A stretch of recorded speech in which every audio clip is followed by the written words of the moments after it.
Well, welcome everybody. It's a great pleasure to see such a great crowd here. And thank you very much for coming. I'm going to introduce very quickly our very special guest, the Minister for Skills and Enterprise, Matthew Hancock. It really is a great pleasure to see him here this evening. I know he's very, very pressed for time, but it's absolutely perfect that he should be here for LawBite. LawBite's all about enabling access to skills so that SMEs can develop their legal enterprises protected and knowing that they're safe and sound. So I can't think of a better fit, really. I noticed that a couple of years ago, Matthew wrote a book all about the origins of the financial crisis called Masters of Nothing. And in that book, he recommended that errant bankers should actually be sent to prison. So I'm very interested to hear what he has to say about lawyers who overcharge. So great welcome, please, for Matthew Hancock. Thank you very much. Well, thank you very much. Actually, that is now government policy, so that's one off the list. And it's a huge pleasure to be here. I think it's such an exciting project that LawBite are undertaking. This evening I embody the idea behind LawBite, because whilst politicians' speeches maybe 100 years ago or 200 years ago were 4 hours long and very complicated and full of ebbs and flows and details that you didn't need to know about, politicians' speeches have got shorter and shorter. And today I have precisely 6 minutes from arriving in the building to having to leave again to be able to get to the key vote in the House of Commons at 7 o'clock tonight. But even with that short time, I really wanted to make it to be here, because in many industries across the whole economy, disruption is happening at pace, and technology allows disruption to happen at pace. And some people say that lawyers are one of the most conservative of breeds. And LawBite is challenging the whole legal profession with short and cheap and accessible legal advice. And while I wouldn't want to commend legal advice from any one firm over any other, the fact that you help other insurgents and enable other insurgents by bringing down the cost of legal advice is a key enabler. It's the first time I've come across this type of service. It is a great example of how, when we optimists talk of technology and the internet as an enabling tool that can allow the prosperity of and well-being of people across the world to advance, it is amazing, isn't it, that you can even get that argument into fulfilling your legal obligations. So I'm thrilled to be here. More importantly, I'm really glad that this is happening, and I commend you on your work. I wish you every success, and I can see from those who are in the room that this is part of a movement that's got excitement and it's got support, and I've no doubt that it's exactly the sort of challenge that the legal profession needs and that we are benefiting from in so many different parts of our economy. So it's a great pleasure to be here, and very best of luck for the future. Thank you very much.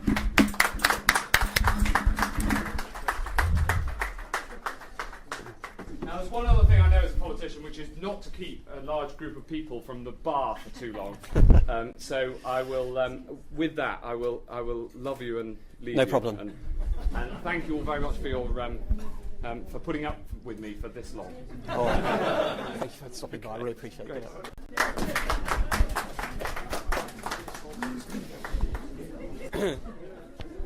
Well, thank you very much to Matthew Hancock. I know exactly what his timetable is for the rest of the evening. He's a very busy boy, so I really do appreciate him making the effort to stop off at our event.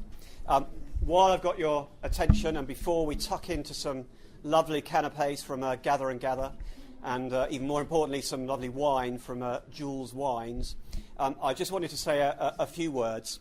And I wanted to talk, at the beginning at least, about some of the things that lawyers get wrong, because they are really responsible for why LawBite is here. So I wanted to start really by asking you a couple of questions. I want you to imagine you're sat in front of your lawyer, you're discussing some matter. I wonder if he's ever said to you, do you know, I think this is incredibly simple. Me neither. Lawyers have a bit of a reputation for overcomplicating things, for not keeping things simple. It reminds me of the old joke about how many lawyers it takes to change a light bulb. The answer, of course, is 6. 1 to change the light bulb, 1 to draft a legal definition of the light bulb, another to disagree with his interpretation, another to start an argument about who owns the light bulb, and then 2 others to litigate the outcome. Lawyers find it very easy to make things more complicated than they need to be. Another thing you might not have heard in your lawyer's office is, I think this is going to take less time than you thought. So lawyers have a reputation for over-egging it, for drawing things out, for driving you mad with how long it all takes. It reminds me of a very famous philosophical riddle about a man who drops £20 in the street. And in that street, walking along the street at the same time, are a drunk old man, Father Christmas, the Tooth Fairy, and a lawyer who gets things done very quickly. And the riddle asks, well, who would pick up the £20 note first? Would it be the drunk old man? Would it be Father Christmas? Would it be the Tooth Fairy? Or would it be the lawyer who gets things done quickly? And the answer, of course, is it would be the drunk old man, because the other 3 are, in fact, mythical creatures. So lawyers take too long. And, of course, the other thing that lawyers are well known for doing, sadly, is overcharging. And I was reminded of this recently when I was trawling through the press, and I noticed there was a bit of a competition going among the newspapers to tell us who was the oldest man in the world. And the Telegraph reported that the oldest man in the world was a herder from Bolivia who's 123 years old. And not to be outdone, the Independent then reported that the oldest man in the world is an Ethiopian farmer who is 160 years old. But I can confirm to everybody that the oldest man in the world is in fact a lawyer living in London who is currently 169 years old, based on adding up the total of the number of hours which he has billed his clients. So overcharging is a problem with the legal profession, and it's really what switched me on to the LawBite opportunity. I was sat in a lawyer's office, it's more than 2 years ago now, in front of a partner, and he showed me a memo he'd received from his managing partner, and what the memo effectively said was, if you're thinking of taking on a client and you think they might pay you less than £50,000, don't take that client on, it's not worth it. And that was the point where I felt that the lawyers were taking over the asylum. I mean, how can that be right, that a client who can't pay £50,000 isn't worth paying any attention to? And it's a real problem for everybody, but in particular for small and medium-sized enterprises, SMEs. SMEs would never dream of paying £50,000 to anybody for anything, let alone legal advice. And this is a mistake because they represent 99.9% of UK companies. They represent 60% of the workforce. They represent very, very nearly half of all the turnover. So they are important. And yet, because of these failings in the profession, they often don't use legal advice. We know that over half of them never bother to use a lawyer. And that sense of mistrust has a wider context as well. There have been 70,000 complaints recorded by the legal ombudsman against law firms over the last 2 years. That's a very, very big number. Of course, these things don't apply to all lawyers. There are plenty of good lawyers out there earning a decent living, trying to do the right thing. But there are enough lawyers not doing that to give the reputation a bad name. And that's what LawBite is all about, really. Through our manifesto, we're trying to correct some of that. That's why we try and keep SMEs safe and sound at a price they can afford, why we try and make sure the law is for everybody, why we make sure we provide value to clients before value to lawyers, while we make sure that everyone can understand the legal documents that they sign, and why, through doing all of those things, we try to restore trust in the law. So it's great to be able to celebrate that manifesto with you this evening, and also to say a few thank yous. First of all, I wanted to thank all of our shareholders. A lot of them are here tonight. As you may know, we had a very successful fundraise on Crowdcube earlier in the summer. We raised a total of £450,000 in cash and kind. That puts us in the top 10 of biggest fundraisers ever in the UK on crowdsourced platforms, not just on Crowdcube, but on any of them, which is impressive in its own right. And we're grateful to everyone who invested in us. We had some investors who invested some thousands of pounds. We had some investors who invested £10 each. And all of our investors are precious to us, and we really thank you for supporting us and believing in us. Also wanted to thank Google Campus for hosting the event this evening. They actually moved another event in order to accommodate us here. I think that says everything it needs to about our credentials as a technology company. But I'm conscious we're playing away tonight. We normally are housed at Innovation Warehouse, which is a technology incubator in Farringdon, where we've been for the last 18 months. We've enjoyed tremendous support there and some investment as well, and I'm very grateful for all their efforts on our behalf as well.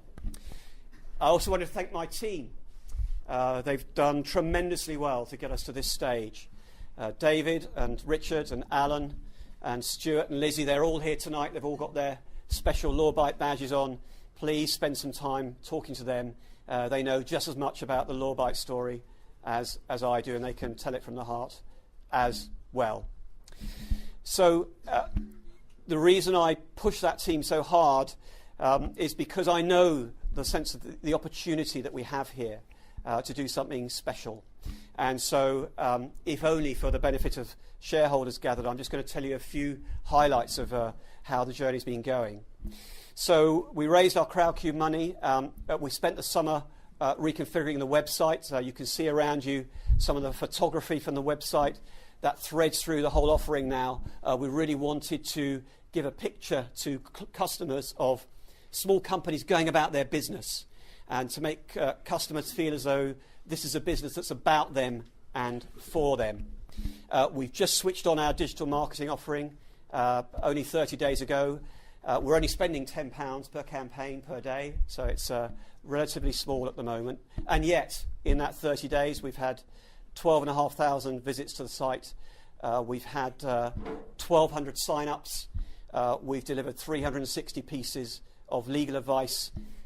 Our cost per click, per acquisition, is well within our budgeted range. So far, so good. The other thing that's going well is in terms of partnerships. Partnerships are very important to LawBite.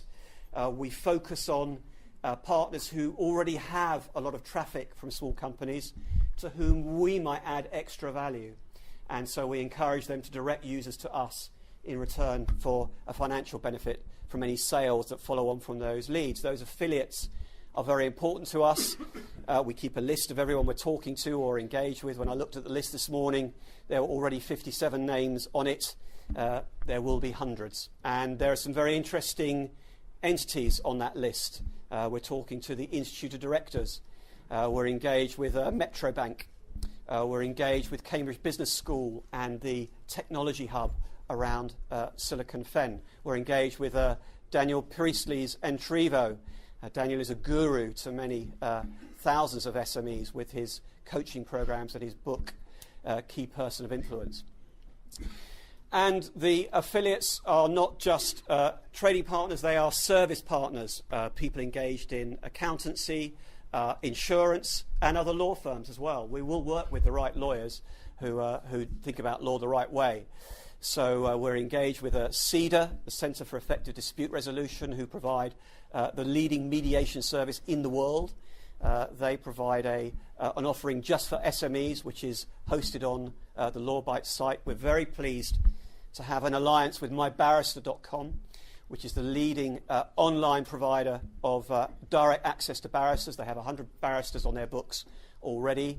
That combination between the leading online provider of legal services, that's LawBite, and the leading online provider of barristers, mybarrister.com, that combination is full of very, very interesting potential.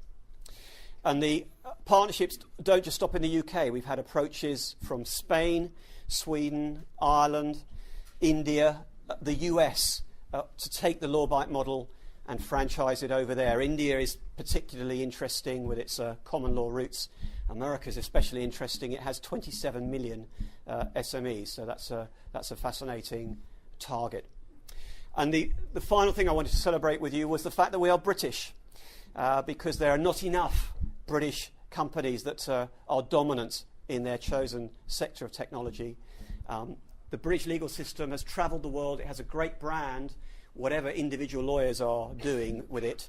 And through our enabling technology, helping SMEs get simple law, affordable law, we have an opportunity to dominate our technology sector, and it's an opportunity we intend to take. So if you like what you've heard, there are plenty of ways to help. Many of you might have picked up a little flyer on your way in, but if you want to help, please do. We want LawBite to feel like a community as well as a business. If you want to tweet about us, blog about us, blog for us, you couldn't be more welcome. If you want to introduce us to clients or potential affiliates, please do. Anyway, if there's anything you'd like to do to help, you couldn't be more welcome, and we'd love to hear from you. So thank you very much for coming. Thank you for listening. I was a bit worried during the day about whether the minister was actually going to turn up. He had such a busy evening. So I was planning that if he didn't arrive, I would improvise his speech using the medium of dance. So overall, I think you've got off fairly lightly. Thank you very much, and please have a great evening. Thank you.